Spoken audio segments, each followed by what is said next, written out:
Hi there, Lloyd Macedo. Sweeney from LloydMacedo.com. Who's Lloyd Macedo and Think Personal Branding? All right, in today's edition, I got, I just got a couple of news articles, newsworthy articles, which I'd like to share with you. I got many that were sent to me, but they're not worth talking about, especially like property prices are going down, oil prices are going down, then this one got murdered, that one got raped. These are bits of news that I don't think are really very important or worth talking about. So I got plenty of those. I'm not going to speak about them. I just got two or three news that I think would impact people, which I'll be sharing with you, and I'll give my opinions on that. But more than this, in this particular video, I'll be sharing with you the other links that prove it to you that UAE has been hacking into Emiratis and expatriates, and just to protect its country, just to keep it secure. That doesn't mean UAE is bad. It is doing exactly what US, China, UK, any country in the world would do, but would not admit. Okay. And for those of you who keep saying, oh, this is just your conspiracy, Qatar is paying you, I will give you news links that you can check in the description box below from Reuters, from Forbes, from BuzzFeed. So Reuters, BuzzFeed, and Forbes, they are taken from these news outlets. So for those of you who keep stating that Qatar is paying me, well, I'm giving you global links. And here's the thing. If you know anyone from Qatar who's willing to pay me, please, I'd be very happy because Qatar is an oil-rich country. I'd be very happy to get some money from them. So let's quickly move on. First, let me share with you a rather good news, really good news, and rather a strange, exceptional one. I think this is the first time in my, years of, helping people get jobs that I was able to create a resume, prepare a guy for an interview, and coach him to get a job within 3 days. He just got in touch with me. He was like, please help me, I need all this. And I told him it'll take time. He said, no, I need it urgently. So obviously I charged him 3 times more because I knew I could squeeze his arm. And he paid me 3 times more. And lo and behold, guess what? He gave the CV. He got called for an interview within a few hours. We went through the first interview, second interview was next day. It seems it was very urgent, and third interview was the same day. And now he has been given an offer letter, and he is happy. The company is happy. I'm very happy. So just thought I'd tell you, for those of you who are looking out for jobs, there are jobs available. It's just being at the right place at the right time, but being prepared. So if you're prepared, I can assure you this, and you're trying a proper strategy, you will get a job. I got 2 other guys that I want to share with you about. One guy just got in touch with me since yesterday, kept sending me, please help me. I want to ask a question. I was like, okay, fine. What is it that you want to ask? So long story short, the guy's taken 3 credit cards, 11,000 to 15,000. That is the range. He spent on all the 3 credit cards, and now he doesn't have money to pay. Interest is racking up. What will I do? Please help me. See, when you spend on the credit card, you didn't ask me. Now, after you spend and you're not able to pay it back, why are you asking me? And he was like, what can I do? So I told him, take a bank loan, consolidate all these 3 credit cards into one loan, and that's how you get it. He's saying, he was telling me that company didn't pay him salary, that don't get a new job. So it's using logical steps. I'm not sitting here to solve your problem. So he's like, can you help me get a job? I said, take my services. Oh, I don't have money. Then that's your problem. So that was another story. Then last and not the least, lady. Sometimes when I deal with ladies, it's always a headache. This particular lady from India, she's based in Dubai. How do I know that you're authentic? How do I know that you're trustworthy? How do I know that you will not take my money and run away? And she kept going on and on and on. I gave her links, gave her references. How do I know that you didn't fake these references? So finally I got fed up. I said, you want to take it? Don't want, forget it. So she gave me a good idea. I asked her, what is the idea? Give me the names of the contacts that you have, my decision makers. Let me verify with them if they know you. So she's just going to pay me $157, and she wants my VIP contacts to verify whether they know me. If you were my client who's going to pay me, let's say a coaching program for $10,000, $25,000, $50,000, or $100,000, let's say for a business brand, I don't mind giving you these references because you have the money and you're going to give me big money. So obviously you need to verify. But for something like $157, which is bloody peanuts, You want me to break my head and try to convince you and take so much of a headache? I don't need you. So I just blocked her. Another idiot. Anyway, that is the job market, and that was a bit of my rant. Let's quickly move on to the news. In terms of news, the first one was from Gulf News. That is, it seems that Emaar Properties on Wednesday verified that it is not giving investors an opportunity to purchase property or assets through virtual money. The preferred payment is still UAE dirhams. Now, I do know a couple of people who are dealing with Bitcoin or cryptocurrencies. Some of them even contacted me and said, "Loy, I'd like to pay you in terms of that. I can pay you much more." I told them I was not interested. So there are transactions going on in even the Middle East in terms of Bitcoin or cryptocurrencies. However, how far Emaar is actually doing it is a big question. And there is one guy who claims, like I said, he claims, I don't know how far what he's saying is true, that Emaar Property is doing some of its own main transactions. But then again, this is what he's saying. I don't have evidence to that. And if I don't have evidence, I don't like to put my name on it. Okay. Next one is, it seems that as per Bloomberg, Abu Dhabi is trying to ease a little bit where Qatar is concerned. It's not making itself paranoid after a 20-month embargo. As per this article, now it allows third-party cargo shipments to Qatar. Before, it was not allowing them to do that. However, when I checked with people who are still in the import-export business, UAE and Qatar are still not in talking terms with each other, and I don't think they would be. It's, personally, what I think is they will just wait to see which one bends over or bows his head first. And given the fact that Arabs have a lot of ego and they have hurt each other, I don't think they are going to make peace anytime soon. Okay. So now coming to the articles that I was telling you about in terms of the hacking and the surveillance. Now I'll give you all the links. They'll be put in the description box below. Just check them out. The first one is from intercept.com. I kind of liked their website. It's really flashy and nice. It's done pretty well. The article is really very long. So I'm going to give you the short version of this. The title is How the UAE is Recruiting Hackers to Create a Perfect Surveillance State. Okay. Now, this whole article is about Simon Margartelli. Okay. Or it's Simone Margartelli. I don't know. He's Italian or something. But he has a good website. Okay. I like his websites. I like his web-based presence. And if you actually go through his different websites, he has in GitHub, Patreon, his other website, which was evilsocket.net or QZ author. As for his websites, if you read, he just says that I break stuff to make this world a better place, and he's into cybersecurity. So he's one of those good hackers. Okay. So he was actually invited for an interview by this cybersecurity firm called Dark Matter. Now, Dark Matter, if you check my previous video that I put up, Dark Matter is an offspring of the other project that they had come out with. What is the name? The name of the project is Project Raven.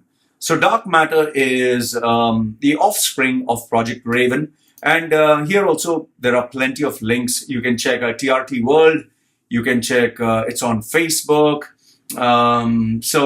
Project Raven is UAE's spy program. So this went into a level higher after they got tired of employing outside brains, that was Americans and foreigners, Europeans. They said, let's only have Emiratis and take it a notch higher. So they had Dark Matter. Dark Matter made its public debut when CEO Faisal Al-Banani, who is the CEO of also Accent Telecom, which is a very successful business which is into smartphone devices. So you can see the connection, cybersecurity, smartphone devices. When he gave a keynote speech to government officials, engineers, business people in the second annual Arab Future Cities Summit in Dubai. Over there, they were being, very nicey when they said that we are into security preventions from malicious cyber attacks, giving all these industry jargons, all these flashy words. And he said, we are going to be defensive and not offensive. What does he mean by that is we will only sit here and protect. We'll not go and, intrude and dig and break and find out what you're doing. No, we're going to sit here, keep a wall and keep ourselves safe. And anyone who wants to join us, we'll keep them safe. We are not going to check what you're going to do. That's what they claim. However, when they advertised for top-level talent, they made sure that they, headhunted from, some of the top hackers and brains from Google, Samsung, Qualcomm, McAfee, and even they were even checking co-founders of WICKR. Okay, this is as per this report.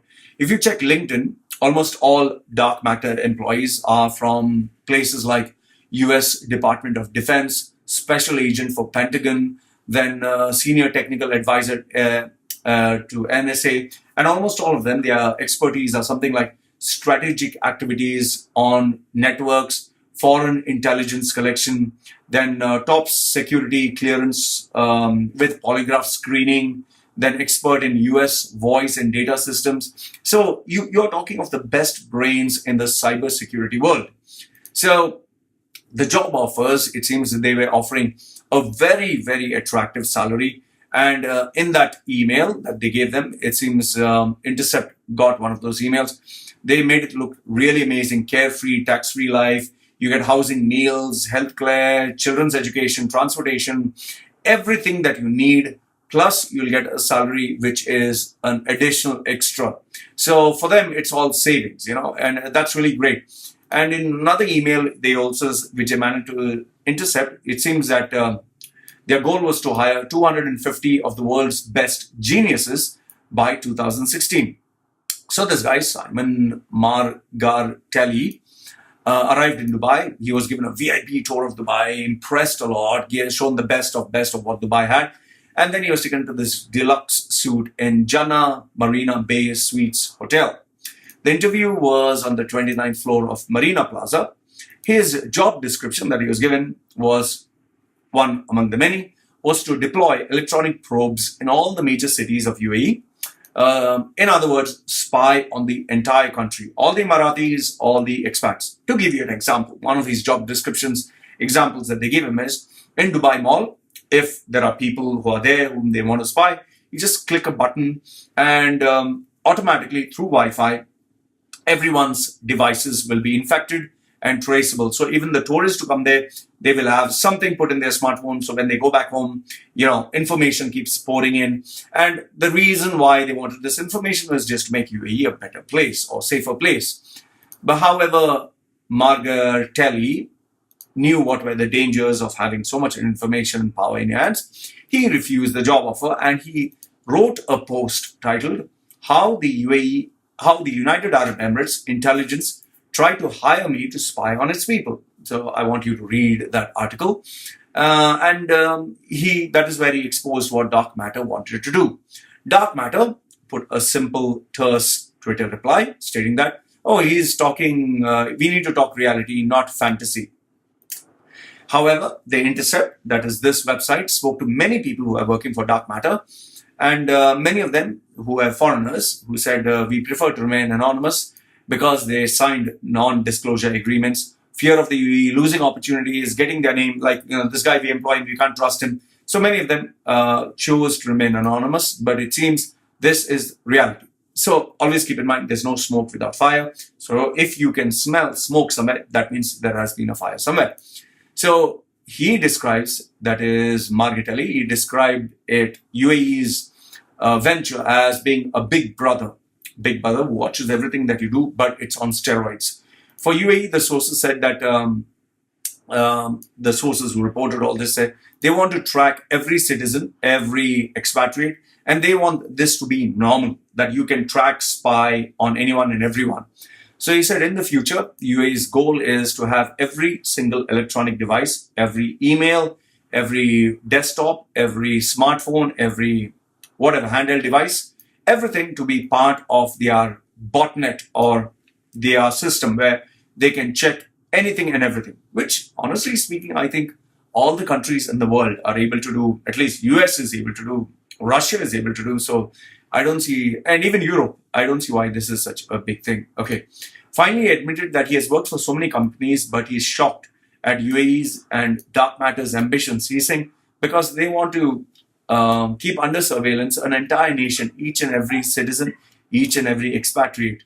He's saying what they want to do is fucking insane. These are his own words from the article. Okay, the next one, this article is October 16th, 2018.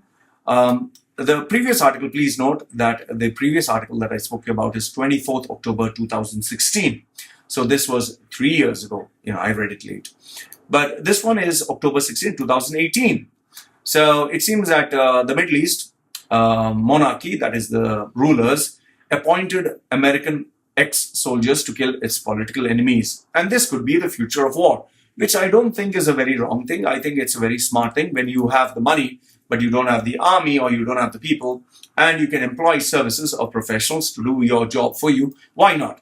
So it seems in this article, UAE has been employing former Navy SEALs, US operational fighters, US military personnel, and intelligence to fight their war. Now, here's my thinking. Before you say, oh, UAE is so bad, they are employing these people, I want you to think about it. Who are they employing? They are employing people from United States. So it's US, the people from US who are supposed to be this fair, this great nation, these people who are supposed to be really the police of the world. They are themselves selling their own services to Arab countries to fight their wars. So don't you think the fault is equally United States? Like, for example, who created Osama bin Laden? The fact of the matter is, United States did. You don't have to believe me. You don't have to buy anything I say. Just Google search. You'll find out that US keeps training all these dictators. US keeps interfering in other countries. US keeps interfering in other people's business. And they do it for their selfish agenda, from oil to, which is the major thing, to, just bankrupting the entire country. For example, why it's not interested in Syria, but why is it interested in Venezuela? Why there are no people suffering and dying in Syria? Oh, he is so concerned about Venezuela. Why did they jump on Iraq and say weapons of mass destruction when there was none? But after they did that and they destroyed so many people's lives, they destroyed a country, they destroyed, like even Gaddafi, they killed all these guys, Saddam Hussein and Libya. And you might say, oh, they are dictators. Why? Americans are saints. They don't kill anyone. They're not doing anything bad. And if you're talking of the history of barbarism, United States and racism go hand in hand. You just have to search a little bit, just a little bit of education. So what I'm trying to tell you is, let's not brand UAE as a bad guy and US as a good guy. They are employing people from US. So please keep that in mind. It seems that, as per this article, war is now become a privatized affair where if you have good money, you can employ the best brains and you can employ them to kill or do anything that you want them to do, provided, it's a they are not involved in it. They are doing your job. So I personally, have to tell you that before you point fingers at UAE and say UAE is bad, who is providing these services? And all the countries are doing it. It's just that they are trying to portray, oh, only UAE is doing it. It's not that Saudi is a saint. Remember Khashoggi? It's not that Qatar is a saint. It's not that India is a saint. Pakistan is a saint. US is everyone plays this game of politics. Another bonus that it seems, as per this article, is if you are one of those mercenaries, you get plus food, accommodation, children's insurance, everything, gratuity, everything else. Plus you get $500 per day to $1,000 per day, plus a bonus after you finish the job or the assignment that is given. And there's another article that is from foreignpolicy.com where the title is Deep Pockets, Deep Cover. The UAE is paying CIA ex-officials to spy on the Gulf. So, like I told you. And this one was 21st December 2017. So, I've given you my views on this. Next one is 30th January 2019 from Reuters. UAE used cyber super weapons to spy on iPhones of foes. It seems the same video that I spoke to you about before. This is a repetition of that they developed this spy tool called Karma, which was able to hack into a vulnerability of the iPhones.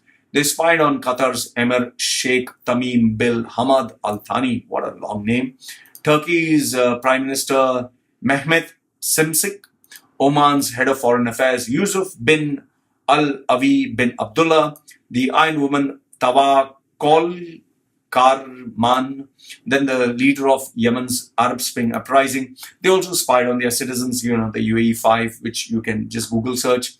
And now it seems that they're working on iOS and Android devices. So either or, so they can get access to both. It seems in 2016 and 2017, they were able to obtain photographs, emails, text messages, location information, and even your passwords. In fact, one person even told me, he had sent me a message. He said, Loy, if they want to frame you, that, let's say, for example, hack into your phone and put child pornography photographs or something anti against the government, they just want to frame you, or stating that you did smuggling, even though you're not involved in it. They can plant the evidence and then arrest you and then put it all over the news and say that you're a bad guy. Well, this happens everywhere, so I'm not surprised. The next one, this one was kind of surprising. This is 31st August 2018. A lawsuit claims that Israeli spyware firm, so Israel, which most of the Arab countries hate, Israel and UAE are buddies, as per this article. It shows that one of the spyware programs, that is the Herzliya-based NSO group, uses controversial Pegasus spyware program to turn smartphones into listening devices. So your smartphone actually gives all the information. It proves to be like a listening device where whenever you talk, they can listen to it. In order to sell Pegasus to any country in the world, they need explicit permission from the Israeli Defense Ministry. So because this software is considered a weapon. So the question that this article gave is, how did UAE end up with Pegasus? So even though UAE seems that, you're not my friend, I don't agree with Israel, I support Palestinians. Like I tell you, in battle, anything goes. Enemy of my enemy is my friend. So I don't see anything wrong here. But anyway, it's another article that you should be reading. Now, this one is from Forbes. Forbes said that the same thing, that the co-founder of NSA Group, Omri Lavi, has been caught exploiting iPhones with this Pegasus software. They can check your iMessage, Gmail, Viber, Facebook, WhatsApp, Telegram, Skype communication. It can even collect your passwords, bank account details, and your Wi-Fi passwords. It seems now Apple, after they discovered this, they released an update to cover their iPhone. Okay. Every time you come out with a new update, every time there is a vulnerability, every time they'll give a patch, and every time hackers will try to hack it again. I think this never ends. Okay, this never ends. In fact, if some of you even ask me, Loy, where do you get all these articles from? Here is the link. This is from the article moonofalabama.org, 2019, when former spies run wild and do bad things, and bad things happen. Read it. There's lots of links over there, lots of articles. I think you must watch it. In fact, this Reuters.tv video, I think you must watch this video, because they give you a special report of UAE units using ex-US spies. Like I said, there's nothing wrong with what UAE is doing, because this is what United States is doing, this is what Russia is doing, this is what Europe is doing. Everyone's doing it, but nobody's talking about it. Reuters, obviously, they will speak bad about the Middle East, and the Middle East countries will speak bad about this and that. Everyone's playing this political game. Nobody's a saint. But do watch the video. I also got this nice little video. So that's all the serious stuff that is finished. This final little thing is from a video given to me by a viewer. It seems the title of this video is something that is not very Islamic friendly. But it shows a couple of Arabs watching a girl dance. And the guy said, you were telling me that Arabs respect women and Arab, like to cover women. And, obviously, if you ask any Arab or Muslim, they'll say, no, this is not everyone. These Arabs are not good people. So, they always have an exception to every rule. Like I tell you, religion is like this parable. Everyone has a different interpretation to it. Everyone likes to believe their interpretation is the best. So in the end, I just say religion is like your penis, your cock. You're proud of it. You like to admire it. You think it's the biggest, it's the best. Every woman would love to suck on it. And it's the greatest tool that you have. But please stop flashing it around. Stop showing it to others. Stop talking about it unless someone asks and shows interest. So these are my views and these are my thoughts. Let me know what you think. Put your comments in the comment section below. Want to send me a private message? My email is mentioned down below. My WhatsApp number is mentioned down below. And don't be paranoid. Don't be worried. Nobody's spying on you. that if you send me, hi, Loy, how are you? This is a video link. This is what he said is right. I receive more than 1,600 messages per day. All the 1,600 people don't get arrested. And there are 9 million people in UAE. All the 9 million people or most of them who watch porn, who get in touch with me, all of them don't get arrested. So relax the fuck out. Chill. That's what I say. So anyway, Loy from LoyMasido.com, who's Loy Masido and think personal branding. Unless you're doing something really very illegal, like joining some really big terrorist group or going to harm a country or individuals, sending me a message, sending me an email, or just getting in touch with me with news links, you have nothing to worry about. So Loy from LoyMasido.com, who's Loy Masido and think personal branding, signing off for now, waiting for you to give me your thoughts. Take care.